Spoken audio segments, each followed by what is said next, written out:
Thank you very much, John.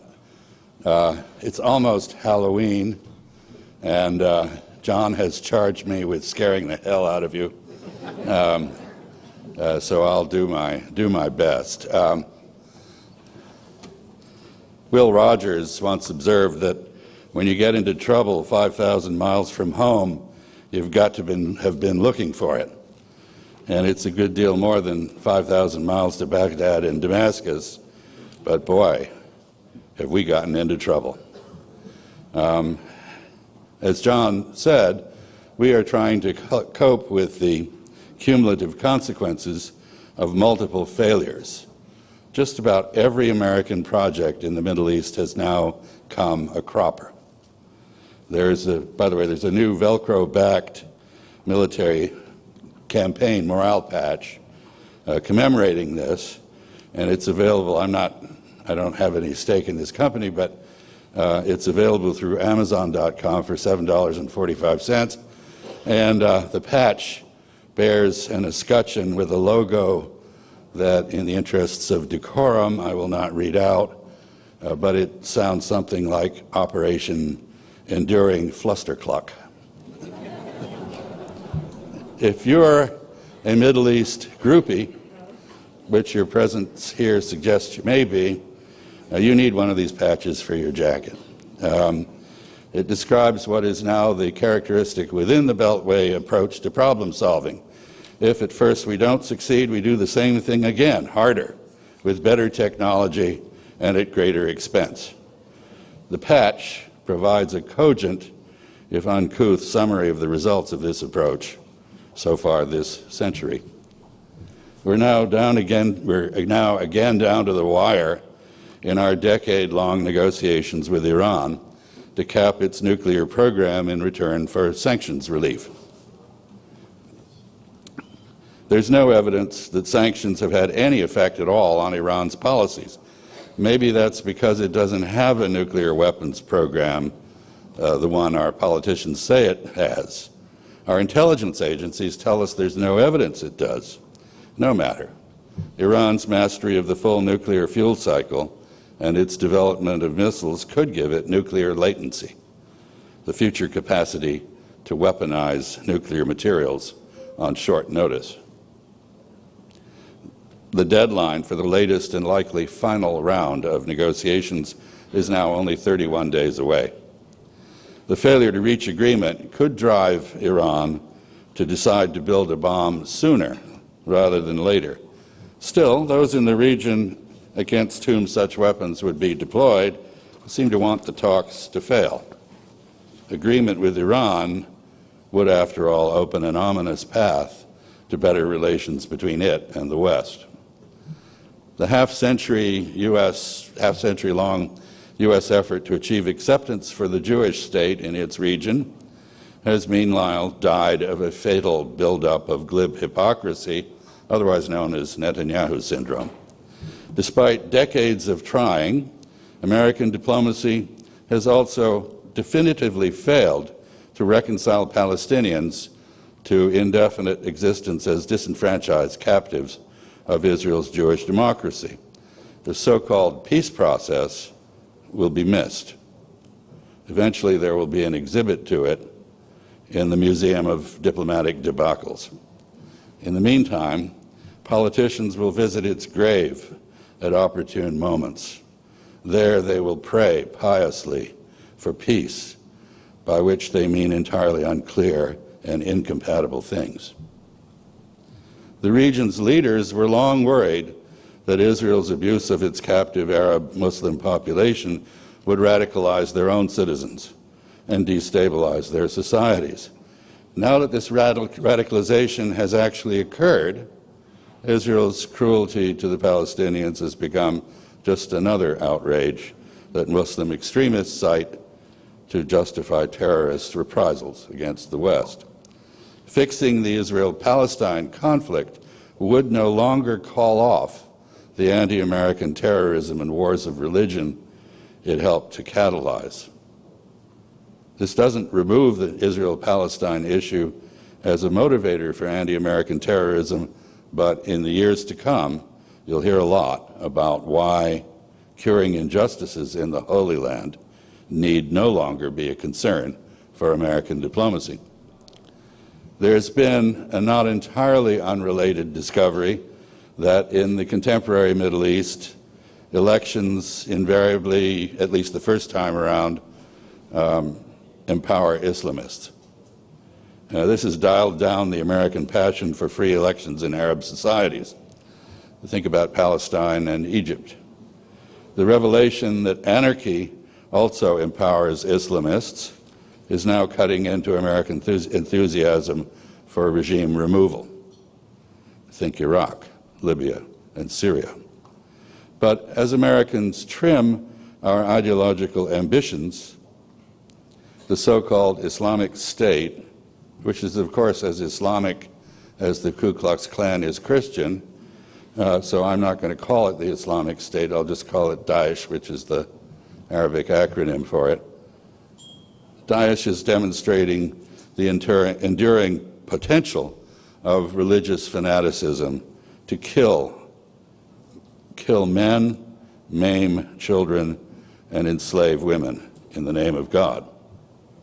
The United States and many NATO countries are now engaged against Daesh from the air, with a bit of help from a few Arab air forces. So far, however, the Shiite coalition of Iran, Hezbollah, and the Iraqi and Syrian governments has been and remains the main force arrayed against Daesh on the ground, outside the Kurdish domains.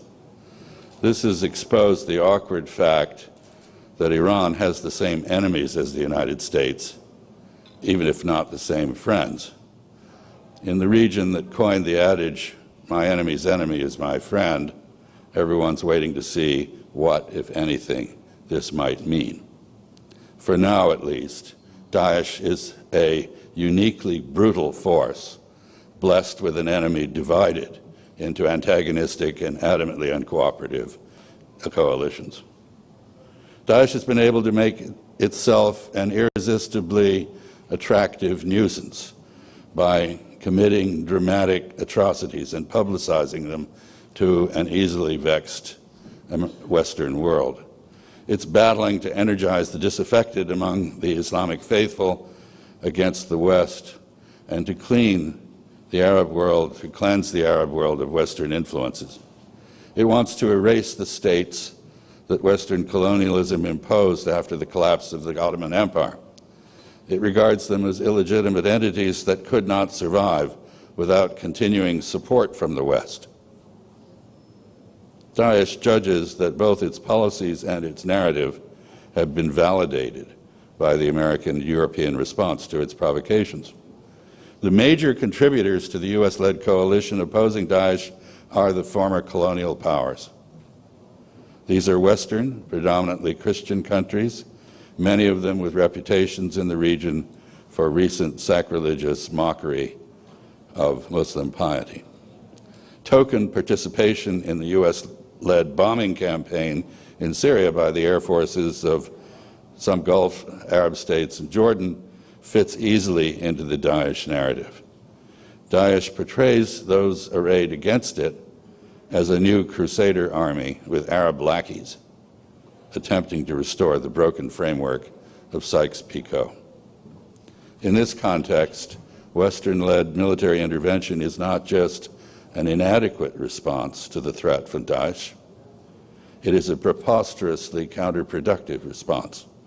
It is as if the Ottoman Sultanate had attempted to deal with Europe's 30 years' war by condemning Christian violence and atrocities and treating them as a military problem to be resolved by sending in the Janissaries.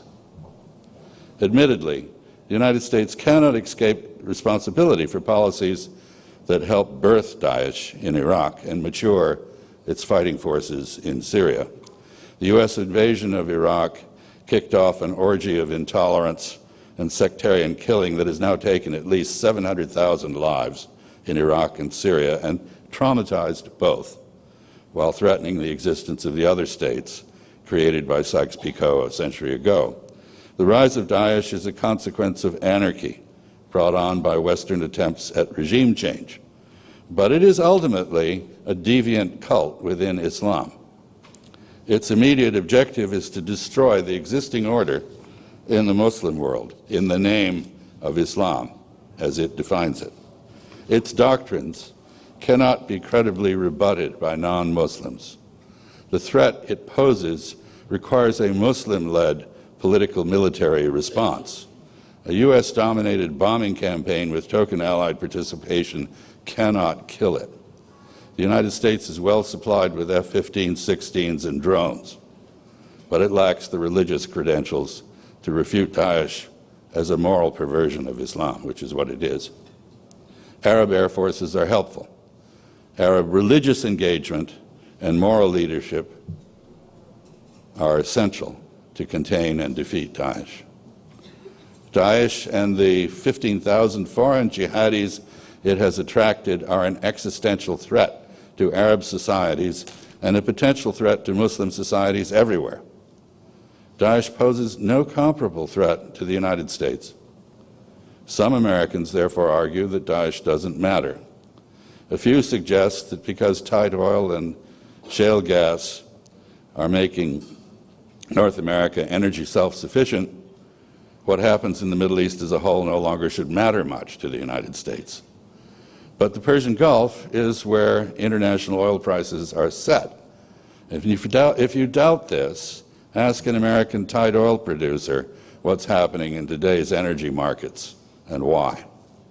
Without stability in West Asia, the global economy is also unstable. Daesh aspires not only to destroy the states of the Mashriq, the Arab East, but to conquer their territories and use their resources to mount attacks on the United States, European countries, Russia, and China. It wants to get its hands on the world's major energy reserves. Its depredations are a current threat only to stability in West Asia, but its recruitment efforts are as global as its aspirations. Quite aside from the responsibility the United States bears for creating the conditions in which this dangerous cult could be born and flourish, Daesh threatens American interests abroad today. It promises to threaten American domestic tranquility tomorrow. It sees inflicting harm on the West as a central element of its mission. For all these reasons, Daesh cannot be ignored by the United States or other nations outside the Middle East. It requires a response from us. But Daesh must be actively countered first and foremost by those it targets within the region, not by the United States and its Western allies.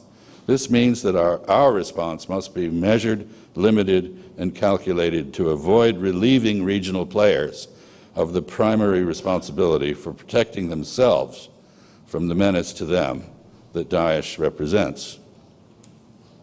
Muslims, whether Shiite or Sunni or Arab, Kurd, Persian, or Turk, now have an expanding piece of hell in their part of the world, a growing foulness near the heart of Islam.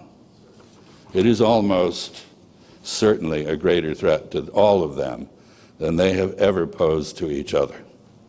Daesh will not be contained and defeated unless the nations and sects on its regional target list, Shiite and Sunni alike, all do their part. We should not delude ourselves. The obstacles to this happening are formidable. Virtually every group now fighting or being victimized in Iraq, Syria, and Lebanon has engaged in or been accused of terrorism by the others. Sectarian violence continues to stoke hatred in the region. The religious animosities between Shiites and Sunnis are more intense than ever. The geopolitical rivalry between Iran and the Gulf Arabs remains acute. The political resentments between Turks, Kurds, and Arabs, and between Arabs and Persians are entrenched. Each describes the other as part of the problem, not part of the solution. Unity of command, discipline, and morale are the keys to both military and political success. Daesh has all three. Its opponents do not. Some are dedicated to the defense of Shiite privilege. Others assign priority to dislodging Shiite or secular authority. Some insist on regime change. Others seek to prevent it. A few support Islamist democratic movements. Others seek to suppress and eradicate them. Some fear terrorism from the victims and enemies of Daesh more than they fear Daesh itself. Most treat opposing Daesh as a secondary strategic objective, or a means of enlisting American and other foreign support in the achievement of other priorities. They don't treat Daesh as the primary problem. With few exceptions, the states of the region have habitually looked to outside powers for leadership, as well as firepower and manpower with which to respond to major security challenges. Despite vast imports of foreign weapons systems, confidence in outside backing has enabled the countries in the region to assume that they could avoid responsibility for their own defense, relying instead on their ability to summon American and European security partners in times of crisis. But only a coalition with a strong Muslim identity can hope to contain and shrink Daesh. There is no such coalition at present. Every actor in the region has an agenda that is only partially congruent with the Daesh-related agendas of others. And every actor focuses on the reasons it cannot abide or work with some or all of the others, not on exploring the points it has in common with them. The United States has the power projection and warfighting capabilities to back a Muslim-led effort against Daesh, but it lacks the political credibility, leadership credentials, and diplomatic connections to organize one. Since this century began, America has administered multiple disappointments to its allies and friends in the Middle East, while empowering their and our adversaries.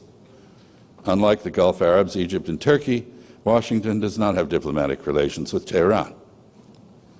Given its non-Muslim identity, solidarity with Israel, and recent history in the Fertile Crescent, the United States cannot hope to unite the region's Muslims against Daesh.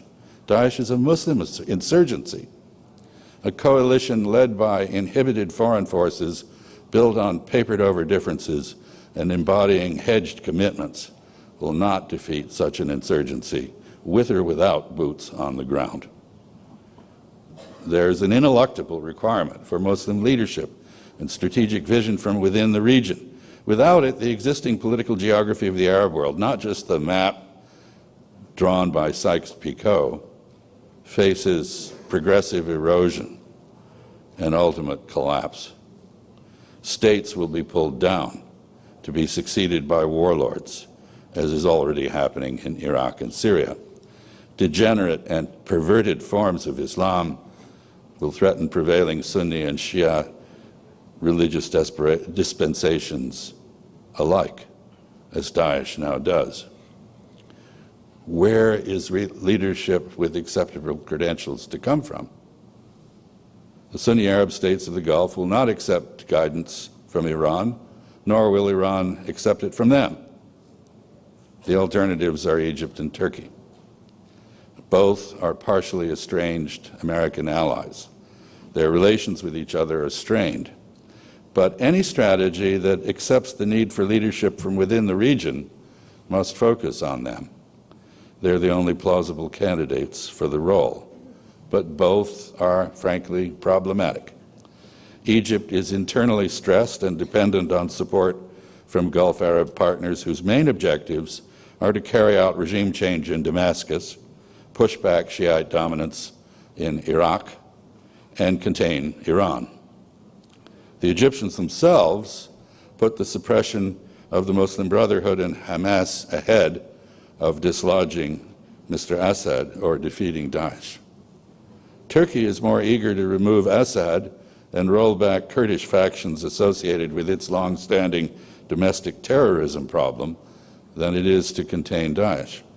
It doesn't want problems with Iran. Until the governments in Cairo and Ankara conclude that containing and defeating Daesh deserves priority over other foreign policy objectives, neither will assume a leadership role in the struggle against it. In time, they may come to that conclusion. But in the meantime, the fact that none of our major security partners in the region agrees with American priorities suggests that we're right to proceed with caution. To be effective, any American strategy for dealing with the menace of Islamist terrorism of the sort Daesh represents must not only find regional partners to support, it must also address the pernicious legacies of past U.S. policies. These include the legacy of the botched peace process in the Holy Land and the more general problems inherent in moral hazard, the confusion of values with interests, and the illusion that military power is a substitute for diplomacy. The Israel-Palestine issue remains a substantial burden on the effectiveness of U.S. diplomacy in the Middle East. As far as I know, the United States has never killed a single Palestinian. Americans have just given Israel the arms, money, and political protection it has needed to oppress and murder Palestinians in large numbers. In the region, we are not seen as having much of an alibi for our role in fostering Palestinian suffering. Willingness to give us the benefit of the doubt and time to produce justice for the Palestinians expired forever, along with the U.S.-led peace process that we had claimed for decades was going to accomplish this. And we always cited it as a reason for the world to leave Palestinian self-determination to Israel. The next nonviolent phase of the struggle for Palestinian liberation from Israeli occupation and dispossession is likely to take place not at the negotiating table, but in the courts of international law and opinion, as well as other venues the United States cannot control.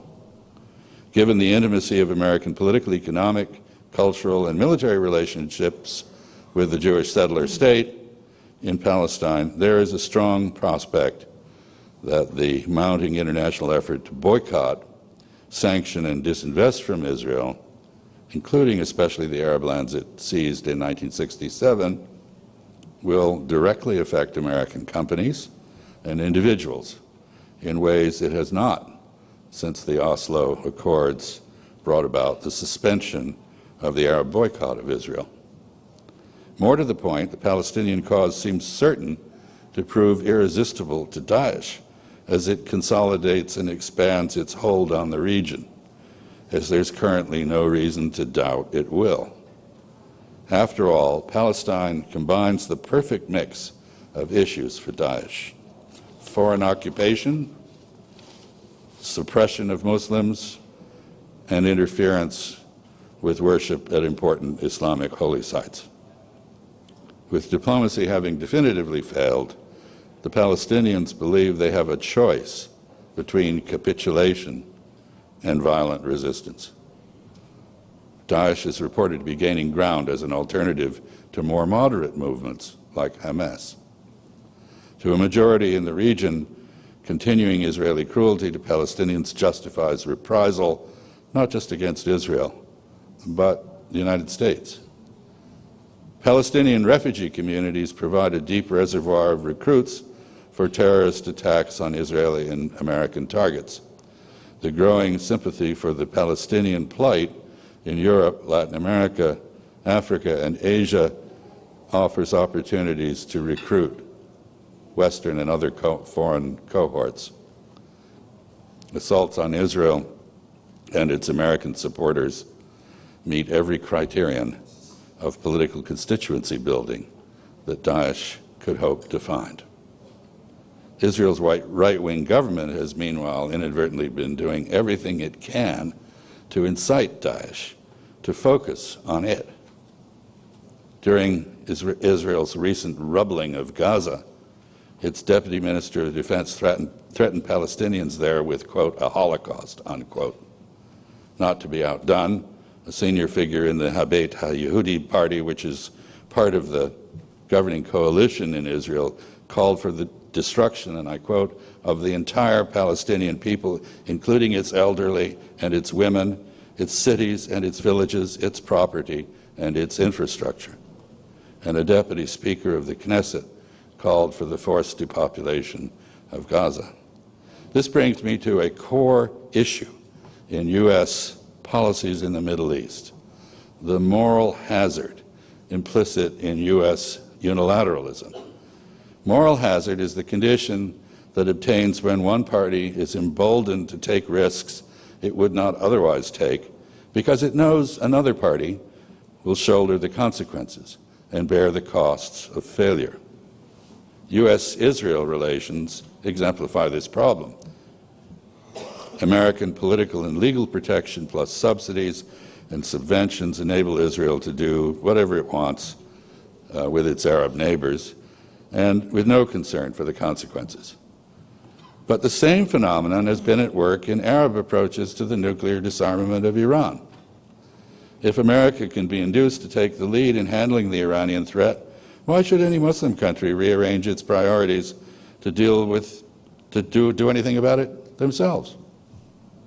Similarly, why should any Muslim country rearrange its priorities to deal with Daesh when it can count on America to act for it?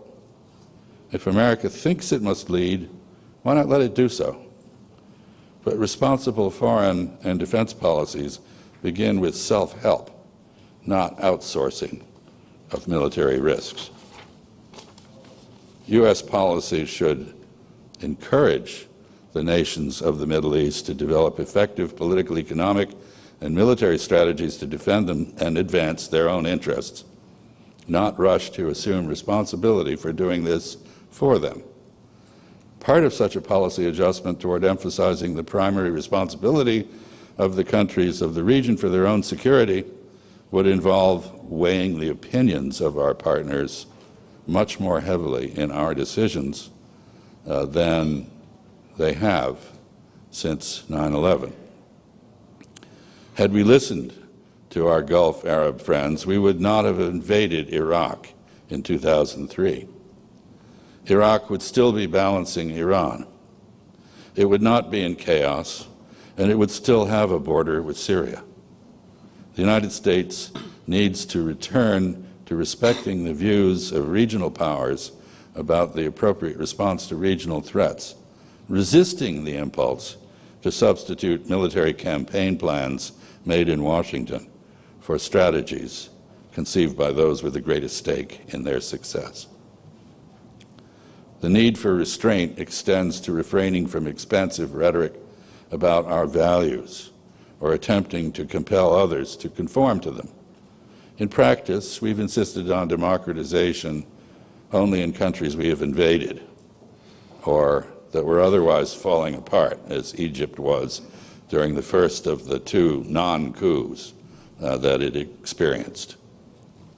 When elections have yielded governments whose policies we oppose, we have not hesitated to conspire with their opponents to overthrow them. But the results of our efforts to coerce political change in the Middle East are not just failure, but catastrophic failure. Our policies have nowhere produced democracy. They have instead contrived the destabilization of societies, the kindling of religious warfare, and the installation of dictatorships contemptuous of the rights of religious and ethnic minorities. Americans used to believe we could best lead by example. We and those in the Middle East seeking nonviolent change would all be better off if America returned to that tradition and forswore ideologically motivated intervention. Despite our unparalleled ability to use force against foreigners, the best way to inspire them to emulate us remains showing them that we have our act together. At the moment, we don't. Finally, we should have learned by now that military might, no matter how impressive, is not in itself transformational. American military power has never been as dominant in the Middle East as in this century. Yet its application has repeatedly proved counterproductive and its influence limited. It shattered rather than reshaped Iraq. It has failed to bring the Taliban to heel in Afghanistan or Pakistan. It did not save Mubarak or the elected government that followed him from being overthrown by coup d'etat. Well, sorry, they weren't coup d'etat officially. It does not intimidate either Bashar al-Assad or Daesh. It has not shifted Iran's nuclear policies. It does not obviate military actions by Israel against its neighbors. It has had no impact on the political kaleidoscope in Lebanon. It does not assure tranquility in Bahrain. It did not produce satisfying results in Libya. Its newest incarnation, drone warfare, has not decapitated anti-American terrorism so much as metastasized it. War is an extension of policy by other means. If the policy is incoherent, the use of force to further it will be purposeless. Military action in support of it will be feckless, and the results it produces will be contradictory. Bombing first and developing a strategy later does not work. But that's what our political establishment stampeded us into doing with Daesh. President Obama was right to insist that we take the time to develop a strategy before resorting to the use of force. He was ridiculed for having suggested that we think before we bomb. He did not have the courage of his convictions. Where this leaves us is in an unfortunate position. Without a strategy that addresses the socio-political factors and grievances that have empowered the so-called Islamic State, or Daesh, and its predecessors, we're going to lose this war. We have a military campaign plan, but we lack a political program. We're bombing Daesh to contain it. There's little reason to believe this will prove effective. Based on past experience, there's no reason to believe it will evolve into a strategy. We and our European allies are in many ways the wrong leaders of the struggle against Daesh.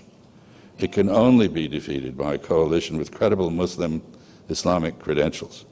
Our armed forces and intelligence services could provide decisive support to such a coalition, but none is now in prospect. Daesh displays unity of command, strong discipline, and elevated morale. The coalition we've assembled to oppose it has no agreed objectives. It is divided, disjointed, and demoralized. Daesh is taking territory and seizing strategic positions. We are using air power tactically for mainly propaganda and humanitarian purposes. This has led us to defend areas that are of little or no strategic importance. We're not blocking Daesh from expanding its territory, population, and resource base, which it is doing. There is no concerted effort outside the Kingdom of Saudi Arabia to refute and discredit the deviant ideology, the theology that inspires Daesh and its sympathizers. It's gobbled up large parts of Iraq and Syria. Lebanon, Jordan, and Palestine could well be next. Even if Daesh can somehow be eliminated, Arab backlash to the distress of foreign attack from the air, sectarian violence, and civil strife ensures the birth of successor movements. Adding yet another factional force to this mix is not going to alter this reality. It may exacerbate it. The approach we're using so far to deal with Daesh is a variant of the bomb first, develop a strategy later approach we have used over the past decade and more. This has helped to spread Islamist terrorism across an ever wider swath of territory, from Mali to Kashmir. There is no reason to believe that Air Force and drone attacks will produce a different result this time. If we cannot correct these deficiencies, we are very likely to see widening multinational and Palestinian terrorist activity against Americans and Israelis, coordinated by Daesh or something like it. No Arab or Muslim country will be immune to disruption. If there were ever a moment for Arabs and Americans to work together, it's now. If there were ever a moment for the United States to insist on Arab commitment and leadership of such a joint effort, this is it. Thank you. So what do you want to do now?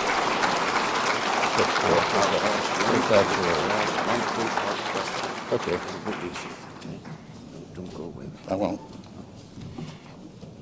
You can see why we look forward every year to having someone like Chaz Freeman make such a sweeping analytical spread of the Arab countries, the Middle East, and the Islamic world, challenges for the United States, for America's allies, challenges for peoples in the region, challenges for adversaries and enemies alike. His essays from previous Policymakers conferences are gathered together in a book that should be for sale by Delinda Hanley at the book exhibit. I think it's under Just World Books. Helena Koban is the publisher. Have 5 or 6 essays in there. He's agreed to take a 3-part question separated by semicolons. They're not exactly related to each other. One is that in your role before as Assistant Secretary of Defense for International Security Affairs, it was often said that our representation in the region was overwhelmingly military defense security assistance, if only because of issues of personnel as well as budget and financial and fiscal resources that could be thrown at a set of challenges, versus the Department of State, which is where you had your primary career as a Foreign Service officer. So where's diplomacy in this? There are a lot of young people here in the audience. And what, if anything, might you advise them on how they might prepare, perhaps differently than you did or similarly to how you prepared for these vexing challenges? Secondly, again, as I said, they're not related, these questions. They're not so much the midterm elections that are coming up within 2 weeks, but further afield to 2016.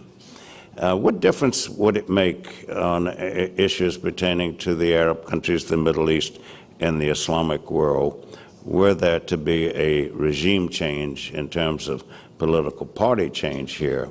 Would a Republican administration really make much difference, given the trends and indications that you're so thoroughly familiar with in the Committee of the Republic, one way or the other? And then lastly, and this one is somewhat personal, you were nominated by the President Obama for one of the highest positions in the land as the Director of National Intelligence. Was that the title? Of Chairman of the National Intelligence Council. Chairman of the National Intelligence Council. And they went after Ambassador Freeman, and not, when I say they, his adversaries, his critics, those who did not wish him well, and they, hardly being bereft of blemish or devoid of defect themselves, singled out his experiences in China and made reference to those in order to fell him or pull him down. What does this say, if any, lessons learned about our domestic political system and the budding Arabists who are here in the audience, of what kind of a career they might aspire to, given the realities of America's domestic political system? How many hours do I have? A day and a half. Thank you, John, for those very difficult questions. In many respects, the United States has gotten into the habit of operating a diplomacy-free foreign policy. It's carried on the backs of our troops, who are often left holding the bag when the political context for transforming military success into political arrangements that secure peace is not accomplished. I think there's an additional problem. After the end of the Cold War, it appears that many Americans concluded that foreign policy really didn't matter anymore. During the Cold War, there had been a sense that, as President Kennedy put it, if I make a mistake in domestic politics, I can embarrass myself, but if I make a mistake in foreign affairs, I can kill us all. So there was a sense that there were huge risks and many things at stake. And after the end of the Cold War, this sense went away. And in many respects, we began to apply to foreign affairs the same political management techniques we apply to our domestic affairs. Namely, we franchise policies to interest groups. I don't want to pick on a particular interest group, but if you're handicapped, there's a Bureau of Handicapped Affairs, which is normally headed by a handicapped person and takes care of handicapped people, and I'm sure that's a very good thing, but it is a microcosm of a much larger system which allows interest groups to create the policies, enact them into law, and then appoint the people to implement the policies that favor them.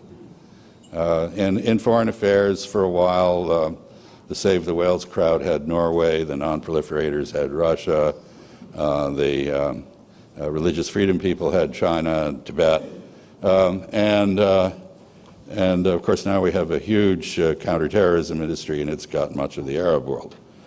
So this is not a good way to make foreign policy.